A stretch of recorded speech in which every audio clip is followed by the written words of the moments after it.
I'm here to talk to you about how technology has advanced over the years until today. Doing my research, I found out that in 1995 there were only 14 users using the web internet, and nowadays there are billions of users all over the world who use the web and every day, all day.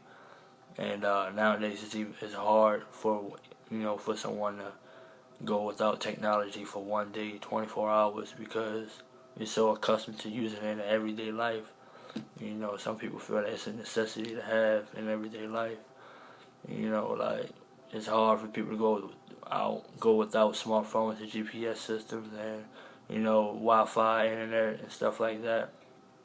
And I picked this topic because I find it interesting how technology advances so fast. Within the years, within like 1 or 2 years, something new is always coming out every year, every probably 6 months, maybe even faster than that. And I would like to start off by talking about the phones. The phones, it started off as just a small device with a big antenna and a small screen, just big enough for you to see the numbers that you have dialed in, followed by a dial pad which you can dial on. And it wasn't no color. Well, it kind of was a color.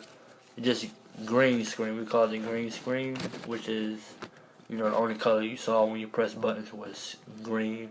You saw it light up the buttons in the screen, so we called it a green screen. In the antenna era, it lasted for about 2 or 3 years. Then after that, they kind of got rid of that. Some companies still had the antennas, but others were looking for a new look, so they got rid of them. And then in 1998, phones started to drop the plain look of phones. It wear all black because they just started, and they started to give like a little skin color: red, blue, green, orange, yellow, different skin tones like that for your phone.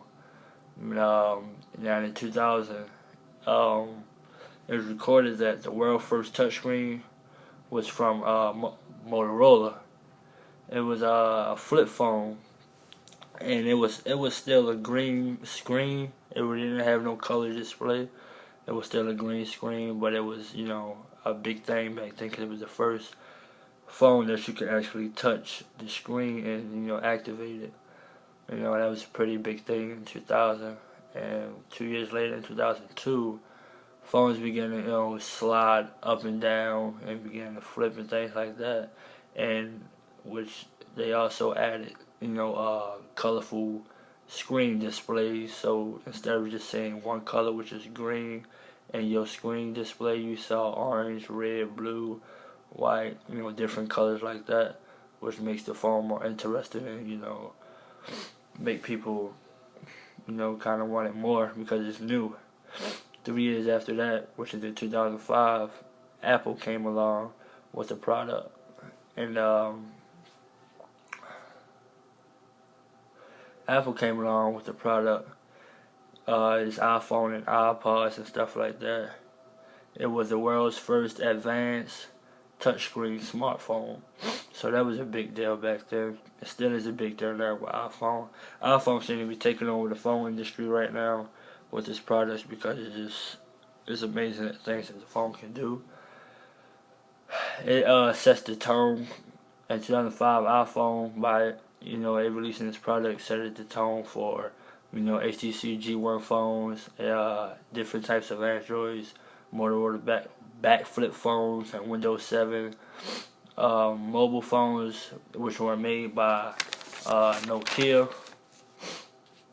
and and ever since then, phone just has been getting better and better with Androids and iPhones. It seems to me that they might be having a competition with one another, but and also Galaxy has stepped that thing up. They got a new Note thing going on right now, and it's really an eye catcher for people out here who's really interested in the latest phones and things like that. iPhones and Galaxy and Android seems to be going neck and neck with the phone services. And another thing I want to get into was the use of web and internet. I found out that it all started with like voice memos. That's how the internet, communication has started and the use of it. Voice memos. That was back in August 1962. And followed by that was in 1995. Like I said before, there was only 14 users using the web at that time. And in 2002, the internet burst into 569 million users, which is a big jump from 14 users. And now, in today's society, in 2012 to 2014, it is now 2.27 billion users, which is 33% of the world population. Also, back in 2002, people spent about 46 minutes a day on the computer. I mean, it's really nothing back then that you really would use a computer for as it is today. But, that was a big deal back then in 2002, just spend 46, that's almost an hour on a computer. But nowadays, people spend countless of hours, all day on the computer,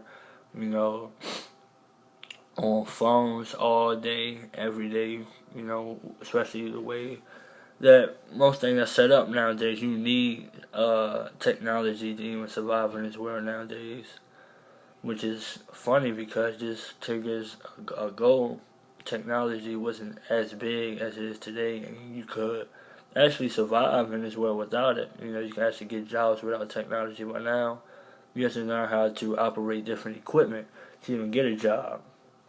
And back to the web, using and things like that. Internet Explorer is definitely one of the most popular web browsers in today's society, just as Google Chrome.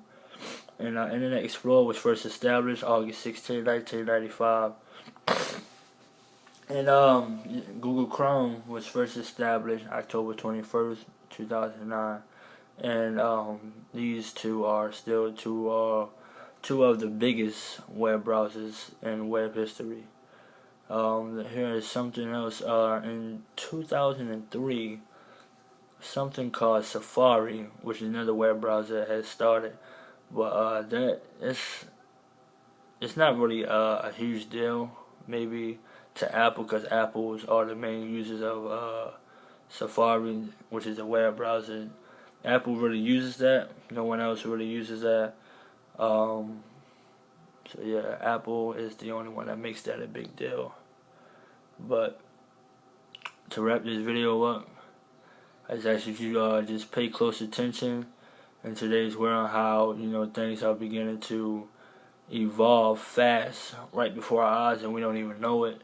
And just try to keep up with today's technology so that we may survive in this world and be able to get jobs and understand how the world works. And thank you for watching this video. Thank you for taking the time out to watch it. Thank you.